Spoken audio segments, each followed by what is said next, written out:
according to the Centers for Disease Control and Prevention's report in 2020. About 73% of high school students experience sleep insufficiency, negatively affecting not only their academic performance, but also increasing level of depression. Students suffer from negative consequences of sleep deprivation. I'm Henry He, and my research question is, what empirical-based remedy is most effective in easing bedtime procrastination among adolescents? My presentation is mainly divided into 6 parts. They are introduction, research gap, research goal, hypothesis, and research method, in which I will also include experiment design. While searching for the causes of sleep insufficiency, scientists and scholars have identified some common factors, such as a typical shift in circadian rhythm, heavy homework load, evening media use, and early school start times. In addition to those common causes, a group of researchers in 2014 have provided a novel self-regulation viewpoint of bedtime procrastination in the general population. This is the first time bedtime procrastination, defined as voluntary delay of intended course of action despite expecting to be worse off for the delay, occurring near bedtime, has been linked to the sleep insufficiency. This study has led scholars to think of targeting bedtime procrastination through self-control.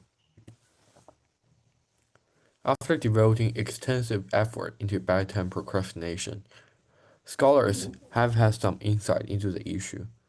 As confirmed by 2 recent studies, one of the contributing factors to bedtime procrastination is the problematic overuse of electronic devices before bedtime, resulting from low self-control.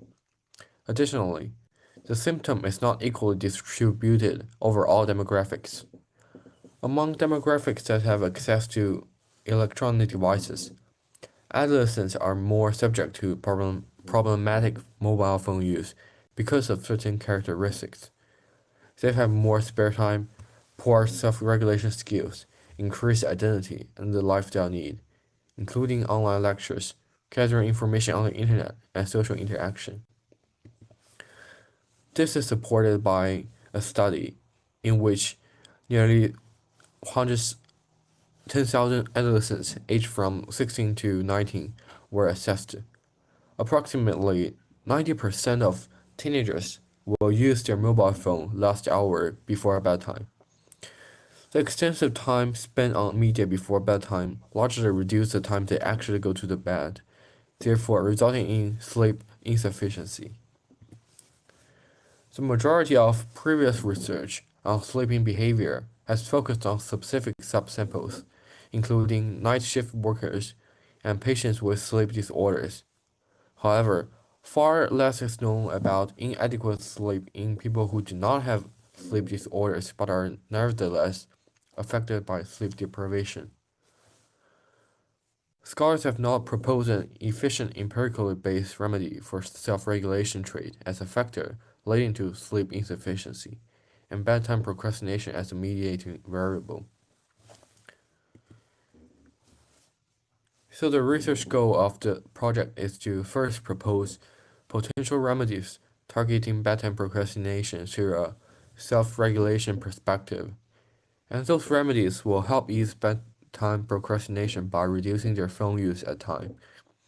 In order to do so, my research will try to increase people's self-control over phone to reduce media use.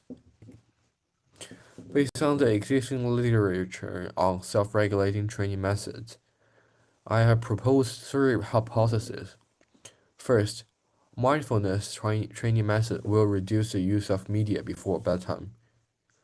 Since mindfulness stimulates the promotion of positive emotions and the maintenance of the best state of emotional and internal calm, and its positive role in providing effective strategies for suppressing addiction problems.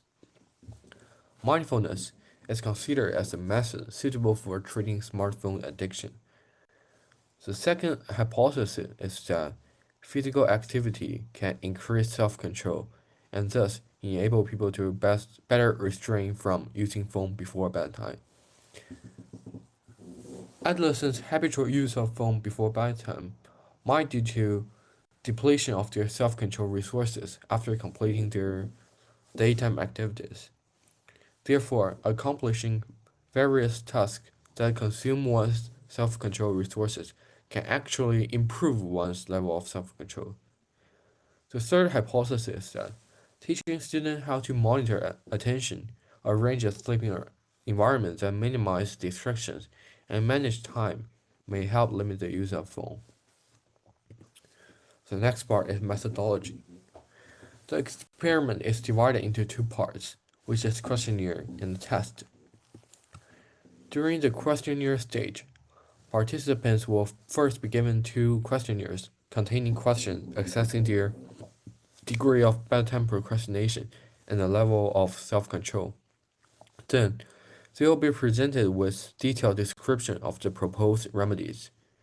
They will have to select the most effective one based on their experience and perception. They may suggest some improvements to the method while answering those questions. After collecting the data, I will choose one of the three remedies to test and select participants with high level of bedtime procrastination to do the experiment. In the experiment, it will include three stages, namely pre-test, treatment, and post-test. The pre-test will last for 3 days, and during the pre-test, participants are required to provide the time they intend to sleep and the time they actually sleep, and how long they use their phone before going to bed. Those may record it by using apps such as Sleep Circle or Sleep Score. This is scheduled before the holiday to ensure everyone will have the same starting time, since someone may woke up late in holiday and thus sleep late the day before. Then, over the holiday, they will follow the treatment, and when they get back to school next semester, they will do the post-test. Same procedures as the pre-test, but lasts for a longer time. It is approximately 1 week. During the experiment, the conditions is strictly controlled, such as temperature, light, moisture, and so on. The size of the participants is around 20 people, and half of them will be control group. And that's all for my presentation.